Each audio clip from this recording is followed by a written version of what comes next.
En esta fase también se va a seguir explorando tanto los aspectos de seguridad y, por supuesto, la eficacia para la cual fue, digamos, generada el compuesto.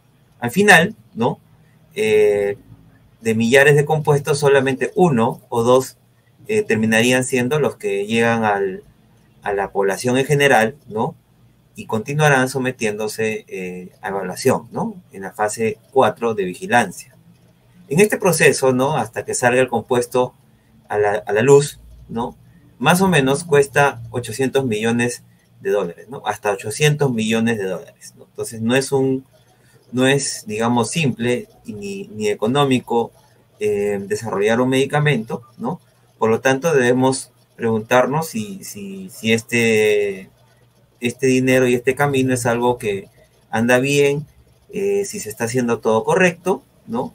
O si es suficiente, ¿no? Más o menos este proceso dura hasta 15 años, ¿no? Cada vez antes, digamos, ido evolucionando de 20 años a 17, luego 15, hasta 10, entonces también han ido cortándose algunas fases de este proceso eh, de la mano de los nuevos conocimientos también que se han ido generando, ¿no? Disculpe, doctor. Sí. Doctor, aún estamos viendo la diapositiva número 1. Ajá. ¿Qué problema?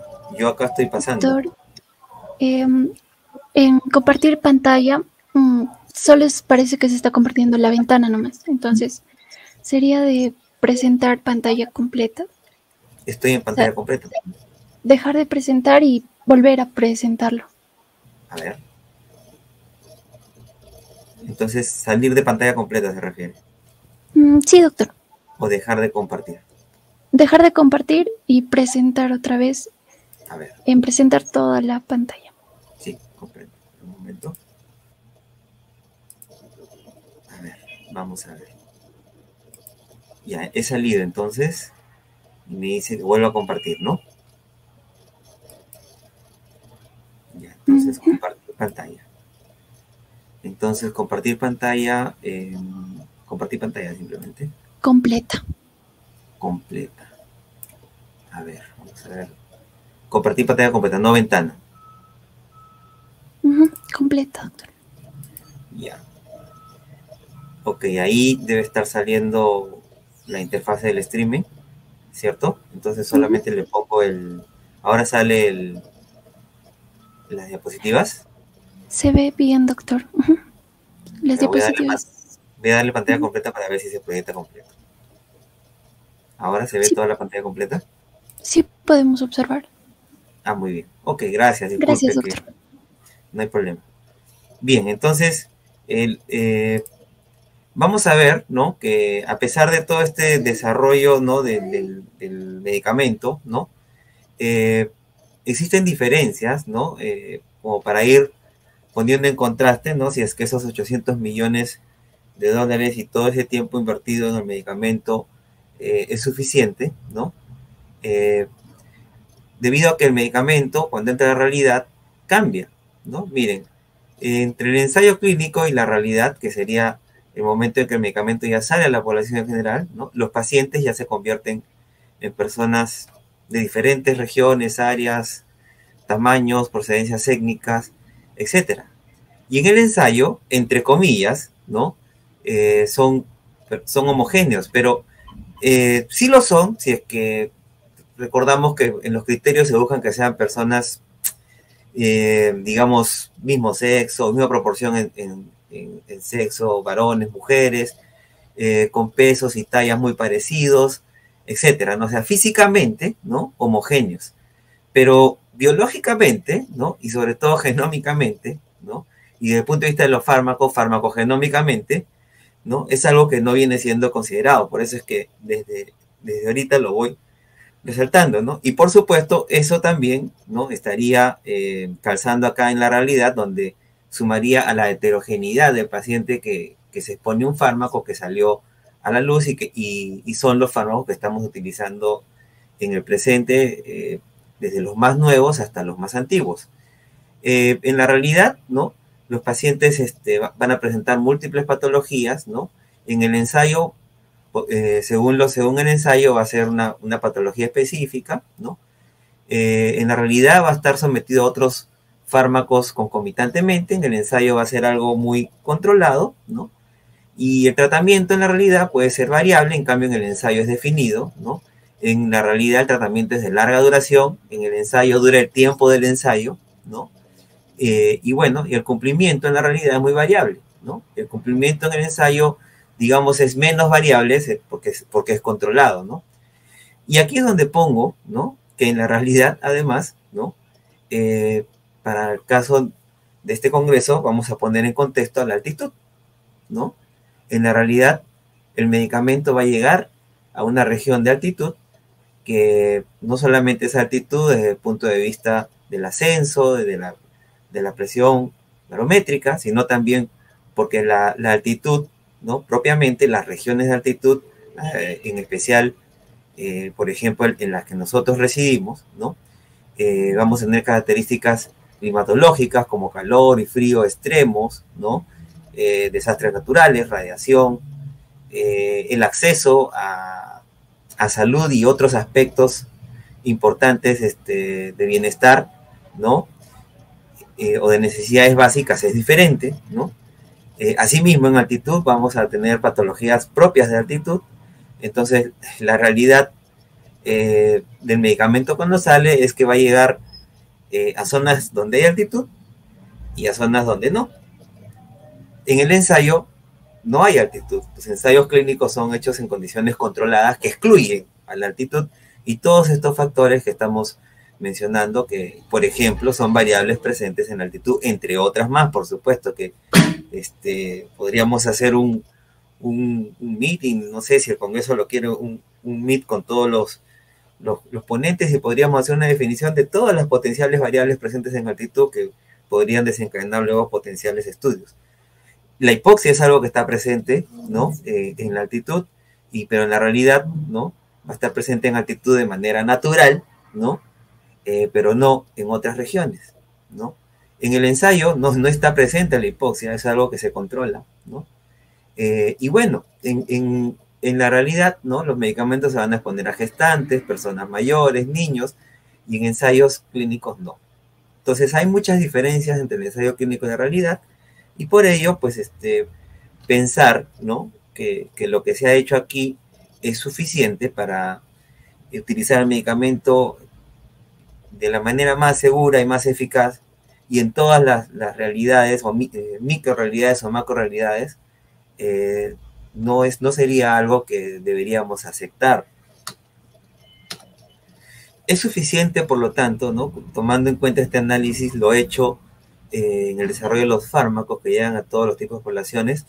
Bueno, para responder esto me hago otras preguntas. Bueno, ¿cuál es la situación de los medicamentos convencionales entonces, ¿no? En relación al éxito tras toda esta ruta de investigación y desarrollo tan cara que nos generan los medicamentos? Bueno, entonces para no dar una opinión, me baso en los estudios que midieron esto, ¿no? Y, por ejemplo, en este estudio, ¿no? del año 2014, ¿no? Que revisaron los tratamientos con antibióticos en el Reino Unido, ¿no? Midieron la falla al tratamiento antibiótico que estaría reposando en la no eficiencia del fármaco o en la presencia de reacciones adversas, ¿no? Por ejemplo, en este registro se ve que para las afecciones respiratorias altas, ¿no? Los antibióticos utilizados, ¿no? La falla estuvo entre el 10 al 60%, ¿no? La falla al tratamiento. Antibióticos comunes que también podemos reconocer si utilizamos acá en el Perú y en las regiones de altitud también, ¿no? Solo que acá no tendríamos una medición de estas características, ¿no? Lo mismo pasa para las afecciones del tracto respiratorio bajo, ¿no? El rango está entre el 15 y 80%, es decir, va a depender mucho también del tipo de fármaco, y cada fármaco va a tener su propia farmacocinética y farmacodinámica, ¿no? Lo mismo pasa para otros medicamentos, ¿no? O sea, podríamos ir viendo este análisis y haciendo búsqueda de información, ¿no? Para los diferentes grupos farmacológicos empleados comúnmente o los más selectos para afecciones más selectas o más raras, ¿no? Aquí, por ejemplo, para los tratamientos para el VIH, los antirretrovirales, ¿no? Se observa que la falla de tratamiento está en el orden del 15.9%. Es una revisión metaanálisis del año 2020, ¿no? Aquí, por ejemplo, ¿no? Respecto a los AINES, ¿no? Utilizados en osteoartritis, ¿no? A pesar de que se buscó en el tiempo AINES más selectivos para evitar las reacciones adversas gastrointestinales y cardiovasculares, ¿no? A pesar de ello, en el tiempo se ve que ambos tipos de AINES siguen teniendo las mismas reacciones adversas gastrointestinales y cardiovasculares. Aquí, por ejemplo, con los opioides, ¿no? En este estudio de México del 2013 y en este de Estados Unidos 2013, se observa un porcentaje de eventos adversos entre el 0.5 a 54.5% y acá de 9 a 52%. Y las reacciones adversas observadas son las esperadas en relación a los efectos opioideos, ¿no? Y este estudio, que es más reciente, ¿no? Del uso de opioides en el tratamiento de digamos, osteoartritis a nivel de la cadera, a nivel de la rodilla, ¿no? En los Estados Unidos, ¿no? Se observa que la falla del tratamiento, ¿no? Digamos, la frecuencia de falla de tratamiento estaría en el orden del 27.8 al 62.7%, ¿no? Aquí se evalúa una serie de combinaciones, ¿no?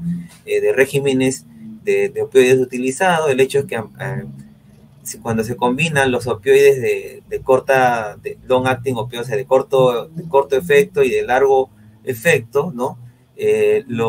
La falla es más alta, ¿no? Y también aumentan los fenómenos de dependencia, ¿no? Inclusive, ¿no? Se evaluó si es que el uso de estos regímenes de uso de opioides de corta acción, de larga acción, de manera diaria, de manera intermitente, en dosis bajas, etcétera, como monodosis, si es que esto lograba mejorar la supervivencia, pues, como les decía, entonces, en la mayoría de los regímenes no fue así, ¿no? Y esto fue más agudo cuando se combinaban las opioides de corta acción y de larga acción. Y lo mismo hemos visto, ¿no? Podríamos seguir revisando los fármacos y por ejemplo, si acudimos a este database de Uppsala, ¿no? Para fármacos, por ejemplo, que se utilizaron en el COVID y que ya en ese momento ya son fármacos que ya no se deben utilizar por la evidencia científica acumulada, ¿no? También era sabido la presencia de las reacciones adversas, ¿no? Como las cutáneas, las gastrointestinales y las relacionadas a las cegueras y a los desórdenes cardíacos que en el momento de pandemia agudo, digamos, en esas discusiones bizarras de si se debe usar o no se debe usar, digamos, ahora ya está claro que no, pero decir que eran las reacciones más adversas y que se estaba utilizando algo que podía matar porque produce desórdenes cardíacos era un poquito grueso, como que dice, porque ya se sabía que estos efectos se pueden dar, pero también eran efectos raros, ¿no? Y en pandemia, pues no se ha demostrado que estos fármacos hayan producido cegueras o desórdenes cardíacos en los pacientes COVID, no ha podido mostrarse esa asociación. Si no se ha podido mostrar antes, menos ahora, ¿no? Antes del COVID. Y bueno, para todos los grupos farmacológicos, ¿no? Cuando empezamos a revisar, vamos a ver, por lo tanto, que la falla es algo que está presente, ¿no? Y por eso, pues, cuando estudiamos la farmacología, ¿no? Cuando, decimos, bueno, yo voy a utilizar estos fármacos para ayudar a las personas, pero siempre debemos advertirle a la persona los problemas que puede tener, como las reacciones adversas o la probabilidad de la ineficacia, ¿no? Y por eso es necesario seguirlo, monitorizarlo y no solamente darle y dejarlo luego nunca más verlo, ¿no? Y el paciente debe también entender eso, porque de lo contrario va a la conducta de voy a este médico, me da un medicamento, no me resulta, ese médico es malo, se va a otro y así va de médico en médico, entonces todos los médicos son malos al final. No, hay que tratar de ajustar ese evento. Bueno, entonces en esas condiciones, ¿no? En esas condiciones que estamos describiendo, nos trae a colación, ¿no? Nos trae a colación lo que mencionaba Paul Ehrlich, ¿no? En el inicio del 900, ¿no? En que hablaba de la bala mágica, ¿no? En el descubrimiento de una bala mágica, ¿no? O sea, la búsqueda de un medicamento 100% eficaz, 100% seguro, ¿no? bueno, es algo que no tenemos aún, y más bien la realidad de los medicamentos actuales es muy propicia para seguir en la ruta de los nuevos medicamentos, ¿no? Entonces se podría decir que seguimos buscando la bala mágica de Paul Ehrlich, ¿sí? Eso es algo que podríamos concluir en este momento, ¿no? Y la pregunta es si debemos seguir buscando la bala mágica de Paul Ehrlich, ¿no? O podemos limpiarle el camino a la bala mágica, ¿no? Es decir, a las balas que ya tenemos, los medicamentos que ya tenemos, ¿será posible limpiarle el camino, ¿no? Yo creo que eso es lo que se puede lograr en la medida en que conozcamos más muchos otros aspectos que pueden influir en la respuesta final del fármaco, ¿no? A ver. Entonces, ¿cuál es el impacto de la altitud en la farmacología tomando en cuenta estos aspectos? Bueno, para esto, ¿no? A ver si la diapositiva no se me cuelga. Para esto, ¿no? Como ya se viene mencionando en varias ponencias del Congreso, ¿no? En el Perú, ¿no? Más o menos el 30% de la población peruana reside en altitud, ¿no? Entonces, por lo tanto, eso ya nos obliga a tomar en cuenta este aspecto de la medicina de altura como algo que debemos desarrollar muchísimo, ¿no? En el presente, ¿no? Que se viene haciendo en el pasado, que se continúa en el presente, ¿no? Pero que debemos hacer mucho más, ¿no? Y para ello nos preguntamos, por lo tanto, ¿no? Si es que lo que hemos descrito en la altitud, ¿no? Podría también convertirse en un factor, ¿no? Que influye en la respuesta a fármaco, ¿no? Todos estos factores son conocidos, ¿no? El género, el uso de alcohol, enfermedades concomitantes, etcétera. Una serie de factores que ya son conocidos y que se toman en cuenta para limpiarle el camino a la bala, ¿no? O sea, para la administración del medicamento y buscar que el medicamento vaya a su objetivo terapéutico y el efecto final sea el más beneficioso, ¿no? Entonces siempre hemos tomado en cuenta todos estos aspectos para la administración del fármaco, ¿no? Entonces la pregunta es si es necesario tomar la altitud como una variable para limpiarle el camino al fármaco y buscar su mejor efecto, su mejor desenlace, ¿no? Entonces también venimos repasando en este congreso, ¿no? Cómo la altitud, ¿no? Fisiológicamente genera cambios, ¿no? De manera aguda, de manera crónica, atractivos, etcétera. El hecho es que se reconocen varios, ¿no? Que se describen acá, por ejemplo, el aumento de la permeabilidad hacia la barrera hematoencefálica, el aumento del flujo respiratorio y la alcalosis respiratoria, el aumento del flujo cardíaco y de las actividades cardiovasculares, ¿no? El aumento de la permeabilidad de epitelio gástrico, la disminución del pH, ¿no? La disminución de la filtración glomerular renal, ¿no? y de la reabsorción tubular y el aumento de la excreción de bicarbonato, ¿sí? Y asimismo, ¿no? El aumento de la bilirrubina y la disminución de algunas enzimas de metabolismo de la familia de CIP 450, ¿no? Entonces, estos cambios que son fisiológicos y que ya se han estudiado y se conocen, digamos, en algún nivel importante, ¿no? ¿Impactarían en la farmacocinética o en la farmacodinamia? Sería la pregunta. Para ello, ¿no? Les puedo mostrar algunos estudios, por ejemplo, empezando por evidencias in vitro y in vivo, pero a nivel experimental, preclínico, ¿no? Que han demostrado, ¿no? La disminución de la filtración glomerular renal, ¿no? Entonces, sabemos que muchos grupos farmacológicos se excretan y se eliminan a nivel renal. Entonces, esto puede tener impacto en aspectos de toxicidad para ciertos fármacos. Como mencionaba, también se ha demostrado que puede haber la disminución de la actividad de enzimas histocromo P450, pero también se ha demostrado que en algunos casos aumenta, ¿no? Y eso también puede tener impacto sobre los fármacos que son metabolizados por esta ruta, ¿no?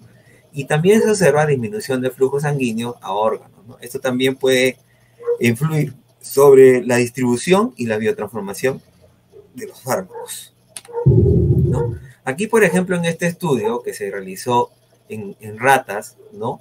En un modelo experimental, ¿no? De hipoxia y de exposición a altitud, de altitud crónica y aguda, ¿no? se demuestra, ¿no? La disminución de estas dos isoformas de las enzimas Hidrocromo P450, el CYP1A2 y el NAC2, la N-acetiltransferasa, fase 1 y fase 2 del metabolismo. Pero también se demuestra el aumento de la expresión del CYP2D6 por presencia de hipoxia, ¿no? ¿Cuál es el impacto de la disminución del CYP1A2, ¿no? que sería menos expresado en condiciones de hipoxia altitud, ¿no? Y le sumo acá que también, según la evidencia, también se observa que disminuye en condiciones de gestación, ¿no? El riesgo de la disminución de esta enzima es que podría aumentar la toxicidad de ciertas moléculas, ciertos compuestos que utilizamos día a día, ¿no? Aquí tenemos todos los sustratos para la enzima CYP1A2, ¿no? Entonces recuerden ustedes que la acción de estas enzimas sobre los fármacos en muchos casos puede convertir al fármaco en una molécula hidrosoluble inactiva y de esa manera se retira del cuerpo, ¿no?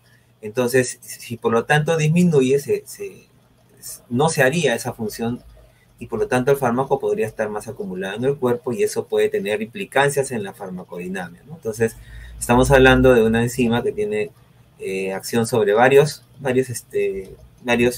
fármacos de uso común, ¿no? Por ejemplo, la teofilina, ¿no? Que es segunda línea en el manejo del asma severa, ¿no?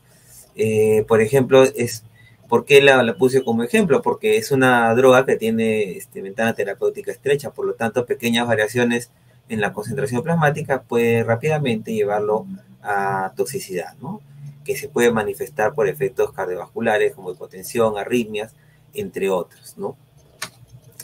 El NAC2 se encuentra disminuido, según estos estudios en rata, ¿no? En condiciones de hipoxia de altitud, ¿no? Y el NAC2, como todos lo conocemos, es la N-acetiltransferasa, ¿no? Es una enzima que acetila, ¿no? Quizás el ejemplo más clásico es la acción sobre la isoniazida, ¿no? Que convierte a N-acetilisoniazida y así ya es un metabolito inactivo, ¿no? Entonces, se sabe, ¿no? Que los metabolizadores lentos, los acetiladores lentos, se asocian a reacciones adversas con la isoniazida como la hepatotoxicidad y la neuritis periférica, ¿no?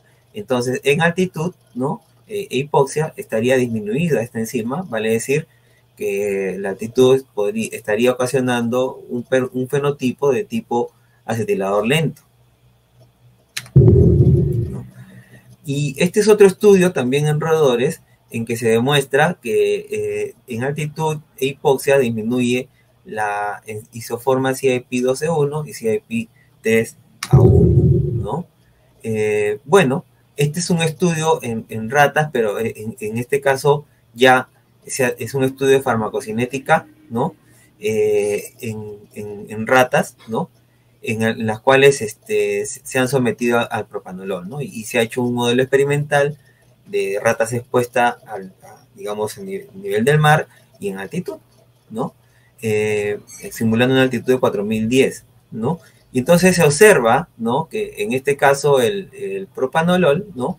En varios de los parámetros farmacocinéticos clínicos o farmacocinéticos, ¿no?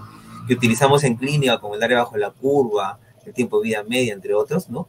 Las diferencias entre el nivel del mar y la altitud, ¿no? Son significativas, ¿no? Para varios de los parámetros farmacocinéticos, ¿no? Uno de ellos, y el que se ve en esta gráfica muy claramente, ¿no?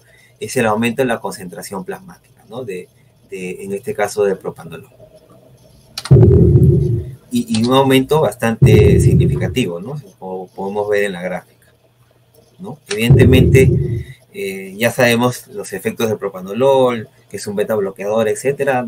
Ahorita no podría expandirme mucho en eso, pero siempre todo reposando en los aspectos clínicos del uso de estos medicamentos, por supuesto, ¿no? Esta es una proteína, ¿no? Transportadora de fármacos a través de las membranas, ¿no? Que está presente en la barrera hematoencefálica, en el epitelio intestinal y otros lugares, que es la glicoproteína P, ¿no? La cual también se va a incrementar en condiciones de hipoxia, por ejemplo, ¿no? Y esta está, por ejemplo, relacionada a el sustrato para el plaquitaxel, digoxina, loperamida, ¿no? Por ejemplo, loperamida, ¿por qué no tiene efectos centrales? Es porque la PIP a nivel de la barrera hematoencefálica regresa la loperamida al plasma, ¿no? Y así tiene menos efectos centrales. Bueno, Entonces aquí estaríamos viendo que la hipoxia altitud estaría siendo un posible factor de aumento del PIB, ¿no? Aquí empezamos una serie de evidencias de estudios de farmacocinética clínica en humanos, ¿no? Por ejemplo, aquí es un estudio de farmacocinética clínica de la lidocaína, ¿no? Y se ha comparado, ¿no? Voluntarios sanos, ¿no? A nivel del mar, ¿no? Y también a nivel de altitud, ¿no? Tanto en altitud de Han y altitud de tibetanos, ¿no? Y entonces aquí también igualmente en estos parámetros, ¿no? El tiempo de vida media, la distribución, el tiempo de vida media, la concentración plasmática aumentarían en relación a Han, ¿no?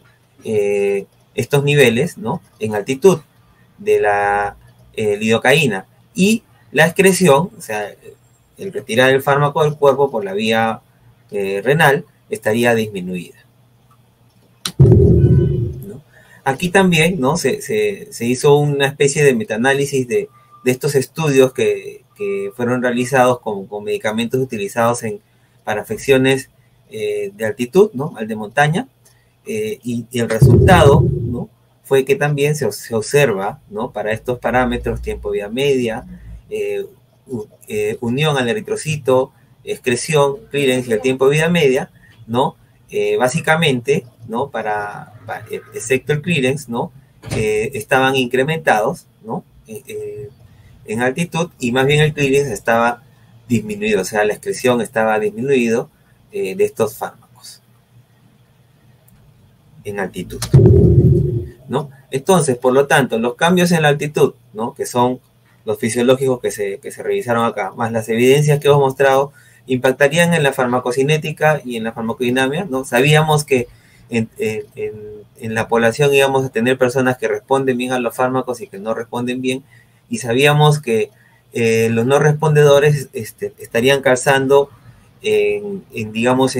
podrían convertirse en respondedores si es que controlamos todos estos factores, si es que los tomamos en cuenta, y le limpiamos el camino a la bala, podrían, digamos, migrar un poco a ser respondedores, pero a pesar de eso, seguiría quedando, ¿no? Un grupo de no respondedores que les faltaría explicaciones de por qué no responden. Entonces ahí es donde lo que les hemos presentado ahorita estaría entrando como explicaciones potenciales, ¿no? Y que deberíamos profundizar para seguir demostrando esta influencia de la altitud en la farmacología, en especial en la farmacocinética y en la farmacodinamia, ¿no? El siguiente punto era si la farmacogenómica, ¿no? Que de por sí ya es un aspecto que influye en la respuesta a los fármacos. Además, ¿no? Si es que habría alguna influencia en relación a la altitud en la farmacogenómica misma. Entonces, primero que nada, ¿cuál es el rol, ¿no? De la respuesta a los medicamentos de la farmacogenómica? Bueno, también estamos viendo desde ayer en el Congreso, ¿no? Se han hecho unas ponencias muy buenas en relación a la genómica, y se habló de la influencia de la genómica en la respuesta a fármacos también, ¿no? Y esto es algo que ya viene siendo bastante demostrado, ¿no? Como la presencia de polimorfismos genéticos en esa diferenciación entre nosotros del 0.1% de nuestro material genético, hay una amplia distribución de polimorfismos genéticos, ¿no? Que digamos están presentes en genes codificantes para proteínas que se relacionan a los fármacos en puntos de la biotransformación, de la distribución del fármaco, y también en receptores farmacológicos, ¿no? Por ejemplo, aquí, en este panel, ¿no? Por ejemplo, acá el ondansetron, que es un antiemético, ¿no? Presentaría efecto emetizante, ¿no? Cuando existe presencia de mutaciones en el gen ABCB1, que es el gen que codifica para la glicoproteína P. Entonces, este gen estaría, el polimorfismo genético modificaría una respuesta contraria para el ondansetron, ¿no? El CYP12-9, que es una isoforma de la citocromo P450, ¿no? Sus variantes genéticas, arterisco 2 y arterisco 3, se asocian a los efectos adversos de simvastatina de miopatía, ¿no? El síndrome de Steven-Johnson con carbamazepina se ha asociado a la variante genética arterisco DQ, arterisco 1 del gen de antígenos leucocitarios humanos, ¿no? las respuestas de síndrome de abstinencia al tramadol se ha asociado a las variantes genéticas en el gen CYP2D6 y el gen del receptor de opioides tipo 1 del receptor Mu, ¿no? La toxicidad del paracetamol, ¿no? Que nosotros la reconocemos por dosis a 10 gramos a más, la hepatotoxicidad, ¿no? Puede darse en personas que no superan esa dosis, pero que son metabolizadoras lentas por presencia de mutaciones en el gen CYP2E1, ¿no? Y, por ejemplo, les decía que la hepatotoxicidad se asocia a ser un acetilador lento. Y en el gen NAC2 tiene variantes genéticas que le brinda un perfil de acetilador lento también. Y se asocia a hepatotoxicidad. Entonces ya esto viene estudiándose desde larga data y hay bastante conocimiento acumulado, ¿no? La aplicación de la farmacogenómica y la farmacogenética es tomando en cuenta estos aspectos, ¿no? Estas asociaciones por ejemplo, les puse como ejemplo, es buscar el medicamento correcto a la dosis correcta para la persona correcta en el momento correcto, ¿no? Bueno, sí, ¿no? Ese es, digamos, el enunciado retórico y romántico que se dio al inicio de la publicación del proyecto del genoma humano, ¿no? Pero siempre hemos buscado el medicamento correcto, siempre hemos buscado la dosis correcta, la persona correcta en el momento correcto, ¿no? Tomando en cuenta el resto de juicios de valor que existían antes de esto, ¿no? O sea, ¿a qué voy? Que estos juicios de valor se suman al resto de juicios que ya tenemos y que utilizamos frente al paciente para administrar un fármaco, ¿no? Entonces, la idea es que este juicio sea más exacto, ¿no? Para ayudar en esto que venimos haciendo desde hace mucho tiempo, ¿no? Pero bueno, la acumulación, ¿no? De farmacogenes y variantes genéticas que se relacionan a la respuesta a fármacos y que permiten, ¿no? Sumar a esta dosis correcta, a una mayor precisión del uso del fármaco en el paciente, ¿no? En la actualidad, la información que existe a partir de los estudios es tan amplia, ¿no? Que ya hay un consorcio, ¿no? que busca la implementación de la farmacogenética clínica, ¿no? Y para ello pone al libre acceso, ¿no?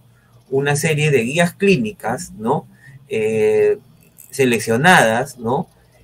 Acceso libre y que son validadas por revisión de pares, basadas en la evidencia clínica y que se actualizan constantemente, ¿no? Y que nos detallan, ¿no? Cómo deberíamos practicar, ¿no? La relación, ¿no?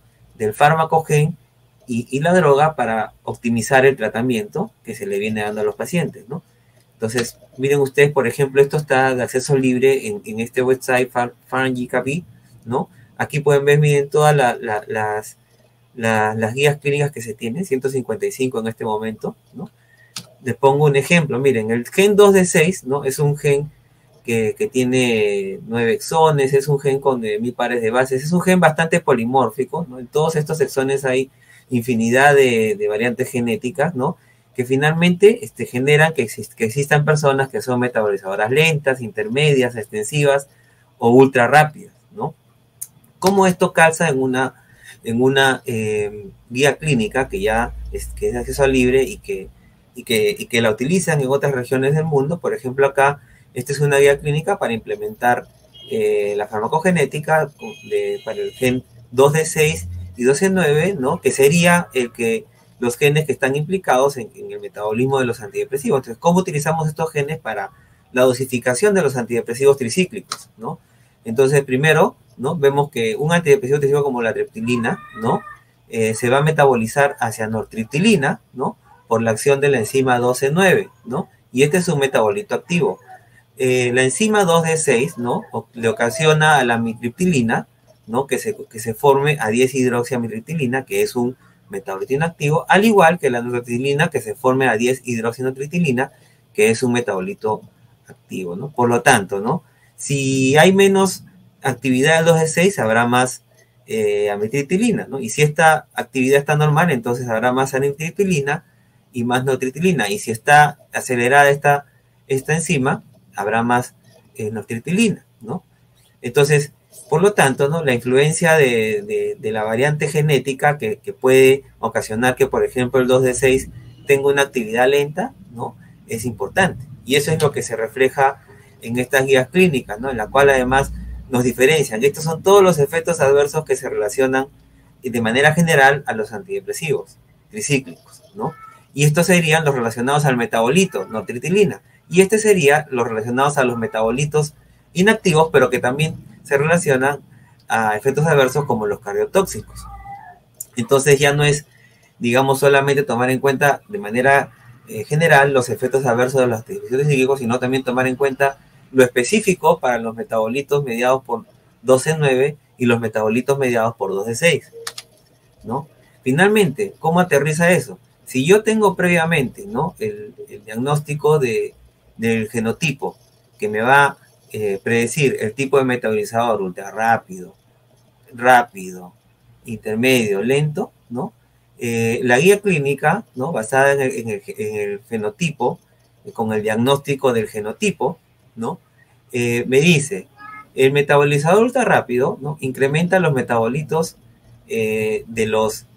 incrementa el metabolismo de los antidepresivos tricíclicos, ¿no? Y disminuye los compuestos activos, ¿no? Frente al metabolizador extensivo, ¿no? ¿Cuál es la recomendación terapéutica, no? Evitar el uso de estos antidepresivos porque por la pérdida de la eficacia que va a presentar, ¿no? Y considerar una alternativa farmacológica que no sea metabolizada por la enzima 2D6, ¿no? Y esto es una recomendación basada en la evidencia clínica fuerte, ¿no? La otra recomendación sería que si se va a continuar, ¿no? Con el antidepresivo tricíclico, que sería algo importante, ¿no? Porque si el paciente, este es el antidepresivo que le va bien, entonces tiene que continuarlo, ¿no? Si se va a continuar, ¿no? Debe considerar incrementar las dosis, pero bajo un monitoreo que me permita hacer un ajuste de dosis, ¿no? Entonces ya me está especificando qué es lo que debo de hacer, ¿no? O qué más puedo hacer para mejorar, limpiarle el terreno a la bala, ¿no? Para que tenga un mejor efecto, ¿no? Entonces, ¿qué relevante es esto, no? Mira, por ejemplo, recuerden que los antidepresivos, el efecto de los antidepresivos se logra ver recién al mes, ¿no? Por todo su mecanismo de acción, que en este momento no podría profundizar, pero luego de un mes recién uno ve el efecto real del antidepresivo, ¿no? Y entonces el médico indica y lo cita después de un mes, no me está haciendo mucho efecto. A ver, entonces como lo normal es que el médico empecemos, ¿no? Con una dosis baja, ¿no? Para prevenir reacciones adversas. Bueno, te voy a subir la dosis, ¿no?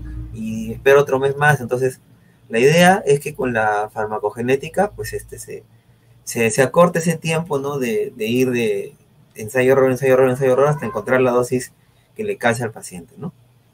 Bueno, entonces, esto es lo relacionado al metabolizador ultra rápido, ¿no? Y digamos, recuerden ustedes, ¿no? Que los estudios previos de altitud de hipoxia, ¿no? Por ejemplo, demostraron que la enzima 2D6 se incrementa en altitud, ¿no?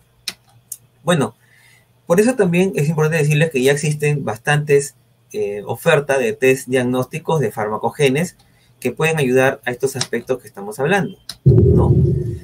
El tema es, ahora en relación a la altitud y estos farmacogenes, ¿no? Primeramente, ¿no? Que estos farmacogenes empezaron a verse en los estudios poblacionales, ¿no? Que la distribución de los marcadores genéticos, los cromosomas que evidentemente se expresan en estos tipos de metabolizadores, no es homogénea entre las poblaciones, ¿no? Entonces, por ejemplo, para africanos, europeos, asiáticos, vemos un panel heterogéneo totalmente, ¿no? Y por otra parte, ¿no? Esta es una publicación importante en el Perú porque es una de las publicaciones más grandes que demuestra, ¿no? Que nuestro acervo genético, ¿no? 80%, según las muestras poblacionales de poblaciones originarias que se colectaron, ¿no? En el Perú, es una etnia nativa americana. Por lo tanto, nuestro principal acervo genético es de origen nativo, ¿no? O sea, ¿y eso qué significa? Que no podríamos extrapolar directamente, ¿no?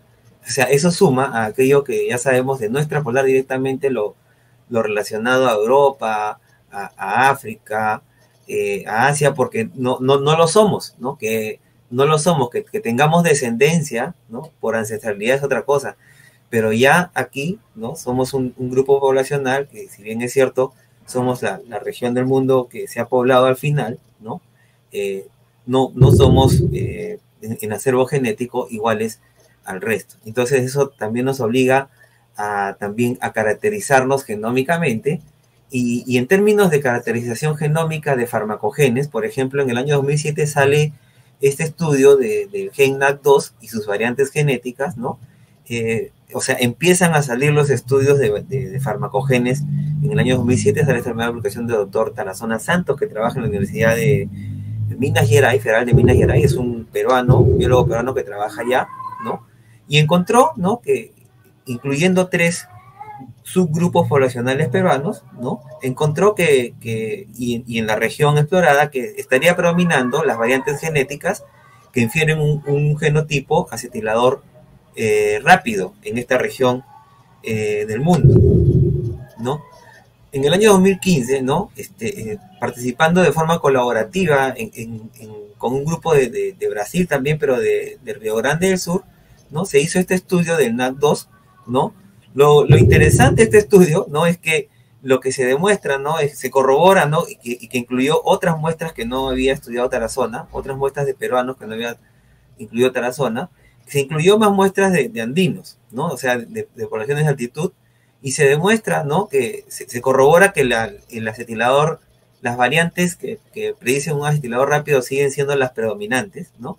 Pero lo otro que se demuestra es que las variantes, la altitud estaría influyendo en la distribución de los alelos, o sea, en la distribución de las variantes, ¿no? Por ejemplo, estas son alelos o variantes o mutaciones, ¿no?, o puntos de mutación en el gen, en el exón, que generan un fenotipo acetilador rápido, ¿no? Entonces, si vemos las frecuencias aquí, ¿no?, por ejemplo, en los andinos, ¿no?, no son las mismas, ¿no?, que suceden, por ejemplo, en los africanos, en los europeos o en los asiáticos, ¿no? Entonces, eso también es importante para poder pensar en un diagnóstico de estos marcadores en la población peruana de cara a la implementación clínica, ¿no? Y entonces estaría también viéndose, por lo tanto, que la altitud está influyendo en la distribución de marcadores, ¿no?, genéticos relacionados a estos farmacogenes, ¿no? Esto, pues claro, esto aterriza, ¿no?, en que lo que les mencionaba, el acetilador lento, ¿no?, se asocia a injuria tisular en el hígado, ¿no?, y eso ya está demostrado, ¿no? Y el acetilador rápido, ¿no?, más bien, por ejemplo, aquí se observa un estudio de farmacocinética clínica con isonacida, tomando en consideración el tipo de acetilador, ¿no?, basado en el genotipo, ¿no? Y recuerden ustedes que isonacida, la dosis es 5 miligramos por kilogramos, ¿no? Entonces aquí se hizo un panel de varias dosis, ¿no? Y bueno, observen ustedes que a 5 miligramos, por ejemplo, el acetilador lento, ¿no?, estaría en un área bajo la curva de 21. Digamos, la actividad temprana se debe lograr con una dosis mayor o igual a 10.52, pero acá ya estamos casi en el doble, ¿no?, de isonacida, ¿no?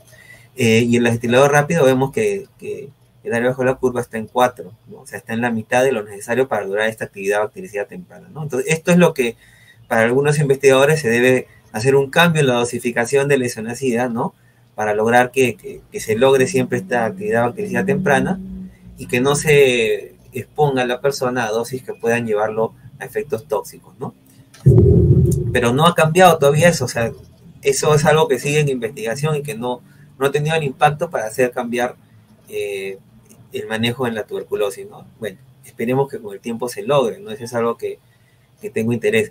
Este es otro marcador, ¿no? Este, por ejemplo, es el gen MDR1 que expresa para la glicoproteína P, ¿no? También hemos estudiado esta variante genética en poblaciones peruanas, ¿no?, que incluyen poblaciones de altitud. Esta es una proteína que, por ejemplo, ¿por qué se llama multi-growth resistant 1?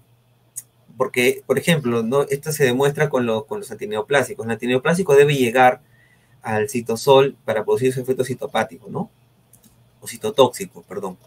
Y la glicoproteína P lo que hace es, una vez que traspasa la membrana, la saca del citosol y la regresa, ¿no? Entonces, habían personas que se tornaban resistentes a estos antineoplásicos, y la relación fue que el gen que codifica para esta proteína, ¿no? PYP, presentaba variantes genéticas, ¿no? Esta glicoproteína P tiene una serie de sustratos, ¿no? Farmacológicos, ¿no? Para que tengan en cuenta. Entonces, ¿qué es lo que observamos acá, ¿no? Haciendo esta distribución de poblaciones por debajo de 2.500 y por encima de 1.500, observamos que la presencia de la variante TT, que implicaría la no actividad de la glicoproteína P, ¿no? Es más alta, ¿no?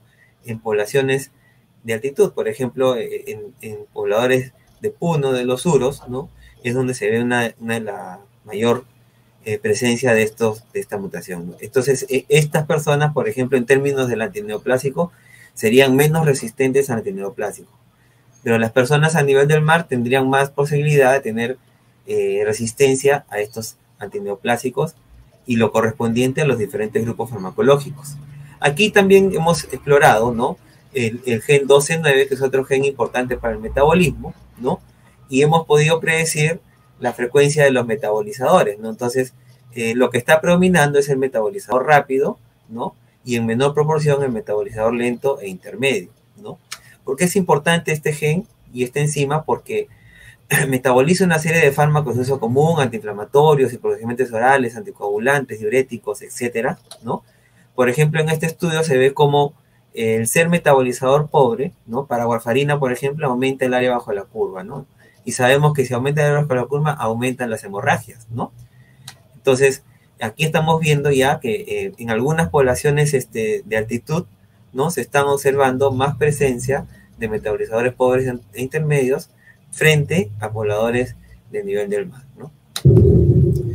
Entonces, nosotros hemos emprendido, por eso, con todo digamos, relato que les hago, hemos emprendido entendemos la necesidad de un perfil farmacogenómico peruano, y hemos emprendido el estudio de un panel de genes relacionados al transporte de fármacos, al metabolismo de fármacos y de receptores farmacológicos propiamente, ¿no? Y eso es lo que estamos procesando en este momento. De alguna manera ya estamos encontrando que, por ejemplo, también para el 2, 6 y 9 también se encuentran diferencias en relación a la altitud, es decir, se va a encontrar la variante genética más frecuente en regiones de altitud, ¿no? Bueno, por último, ¿no? El último punto que quería poner en contexto es relacionado a la altitud y la farmacovigilancia. Pues digamos que si es insuficiente lo hecho en el momento del desarrollo del fármaco, pues nos queda la fase 4, ¿no? Que es de la vigilancia farmacológica, ¿no? Y que nos debería seguir brindando información en relación a los fármacos que utilizamos para limpiarle el camino a la bala mágica, ¿no? Limpiarle el camino a los medicamentos y utilizarlos mejor, cada vez mejor, ¿no?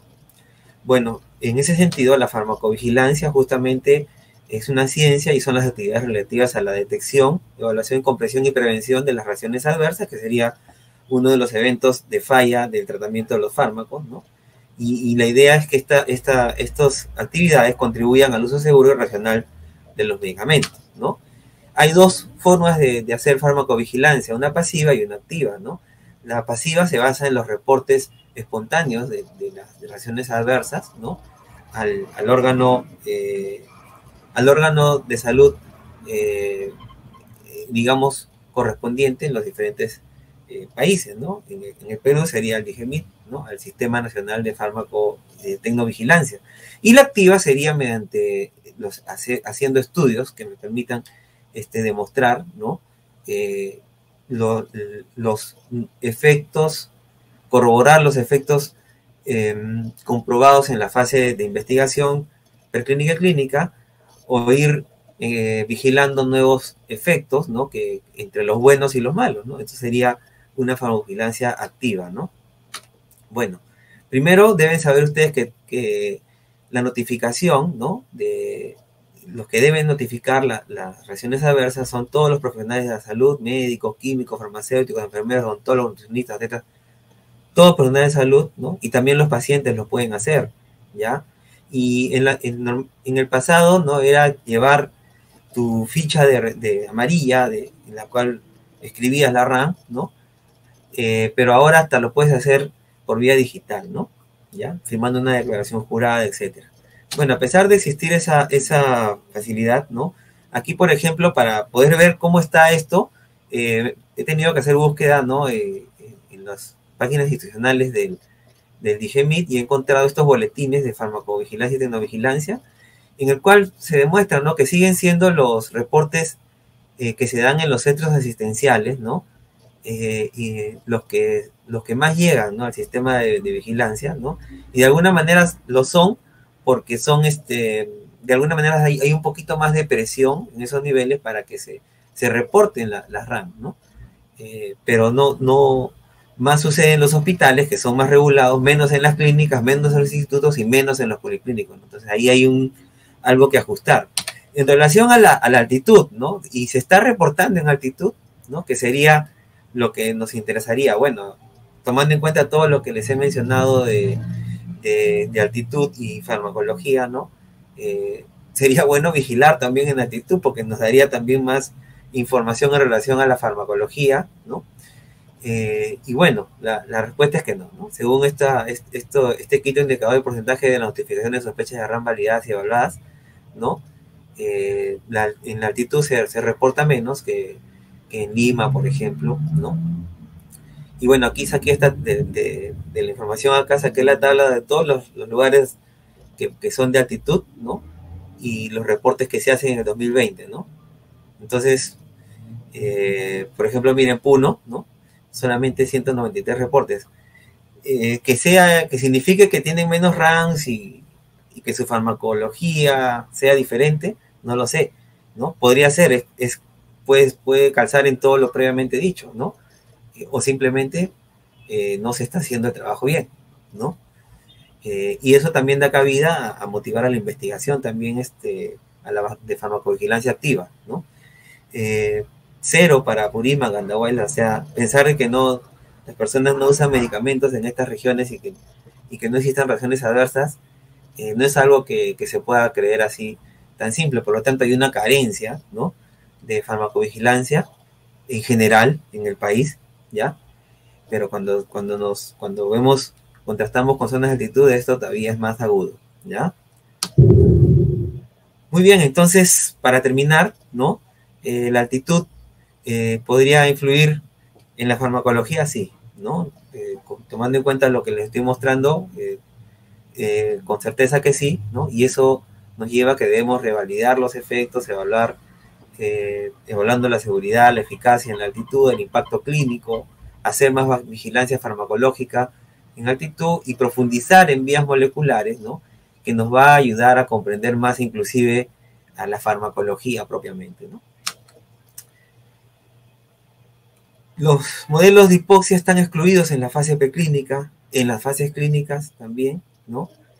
Y bueno, el poblador de la altitud está excluido en todo el proceso de investigación de fármacos. Sin datos directos de lo que sucede en el poblador de la altitud, no puede existir una farmacología de precisión. Bien, es lo que quería compartirles. Muchas gracias por su atención y bueno, estoy atento a cualquier inquietud extraordinaria que pudieran tener.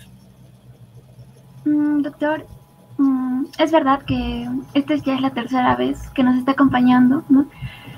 Ya que este es el tercer Congreso Internacional de Fisiología, Deporte y Medicina de Altura. Recuerdo que en ese entonces usted ya era autor de 2 libros, así como de artículos indexados en revistas internacionales. Doctor, hay una pregunta. Doctor, la pregunta sería, a ver, ¿los niveles de paracetamol varían con la altitud? Bueno, lo que se ha demostrado, ¿no? Es en este caso, en animales de experimentación, en roedores, es que la expresión del 2E1, ¿no? Disminuye en condiciones de hipoxia, ¿no? Y en modelos de altitud, ¿ya? no se ha demostrado, no podríamos decir que si el paracetamol disminuye su concentración o no, su excreción o algún otro parámetro, ¿no? Inclusive su eficacia en la altitud. Eso es algo que tendríamos que explorar, ¿no? Pero lo que sí les puedo decir es que el 2E1, ¿no? Es una de las enzimas implicadas en el metabolismo del paracetamol, ¿no? Y cuando está en actividad lenta, ¿no? Se asocia a más eventos de hepatotoxicidad. Gracias. Doctor, una pregunta más. Muchas gracias por la ponencia. ¿Con qué fármacos deberíamos tener más cuidado para evitar esos efectos tóxicos? De manera general, ¿no? De manera general, los fármacos a los cuales deberían, tomando en cuenta todo lo que hemos mencionado, ¿no? Son los que tienen estrecho margen terapéutico, ¿no? O sea, si quisiesen emprender estudios que demuestren agudamente, ¿no? La influencia de la altitud, sean experimentales, sean de vigilancia, sea de revisión de historias, etcétera, retrospectivos, prospectivos, cohortes, ¿no? Y apuntando a generar el interés y la relevancia de la altitud en esto, apunten a los fármacos con estrecho margen terapéutico, ¿no? Anticoagulantes, antiepilépticos, ¿no?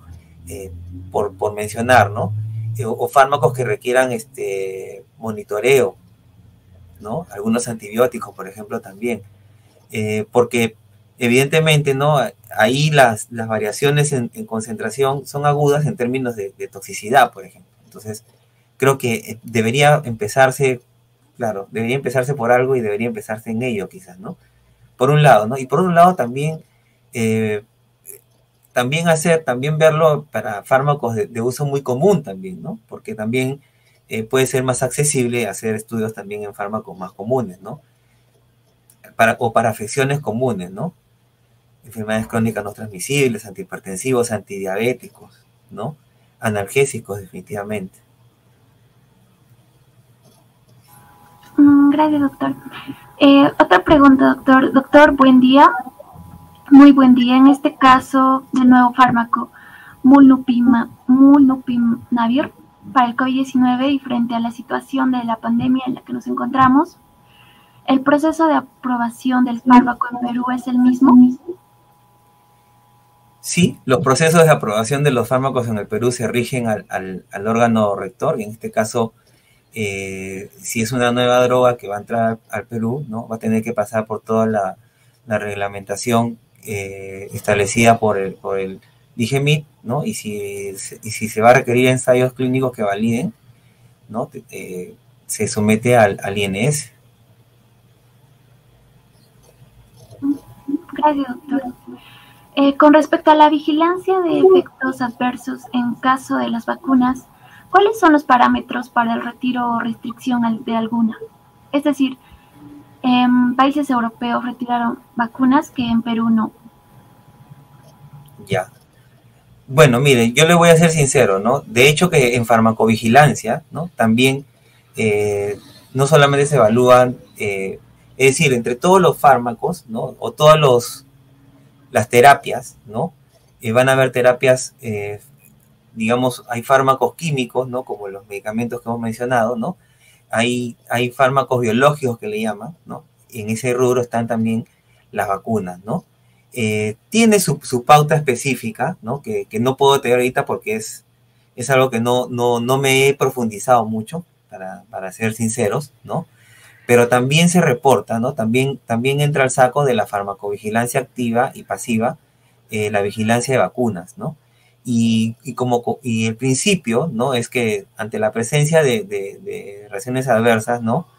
Si son severas, ¿no? No lo he detallado en la exposición, ¿no? Pero en el proceso de la vigilancia, ¿no? Se va a tipificar el tipo de RAM, ¿no? Y si es una RAM severa, ¿no? Directamente pasa a un proceso de una alerta farmacológica y que puede llegar hasta el retiro del fármaco o la suspensión temporal, etcétera, ¿no? Así que tendría que pasar algo similar en el caso de una vacuna, ¿no? Gracias, doctor.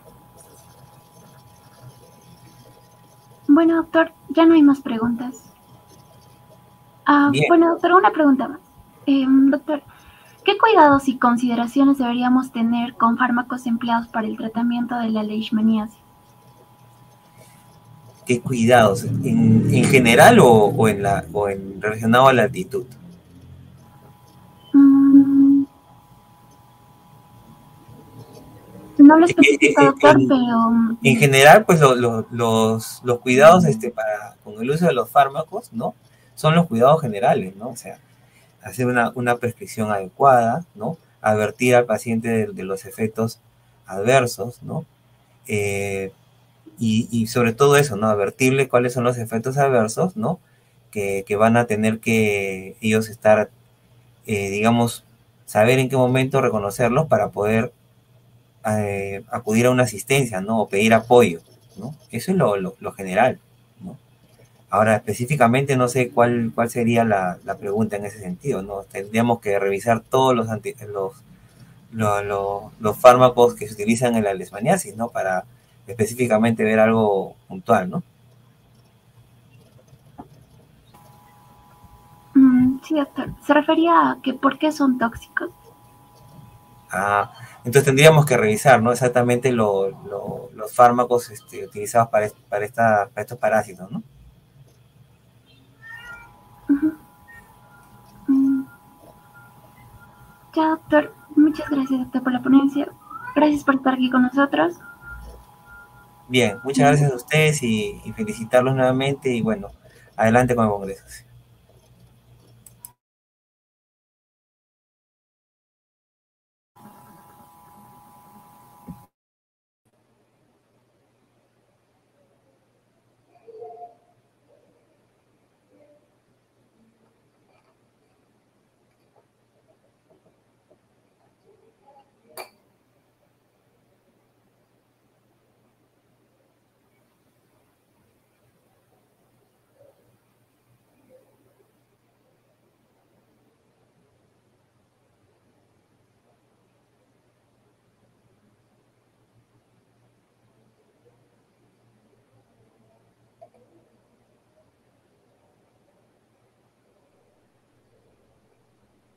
Hola, hola. Ya estamos con el doctor Gustavo González Rengifo. Doctor, buenos días. Un gusto volverlo a tener con nosotros. Sí, buenos días. ¿Cómo está, maestro? Vamos a hacer la presentación y continuando con las exposiciones de esta mañana de este tercer Congreso Internacional de Fisiología, Deporte y Medicina de Altura. Esta vez el doctor Gustavo nos trae el tema de la maca, un tubérculo que permite vivir al hombre a grandes alturas. Nosotros que estamos en la altura lo sabemos. Esto y otros frutos y productos como la quinoa, la cañigua, que seguramente investigará en el futuro.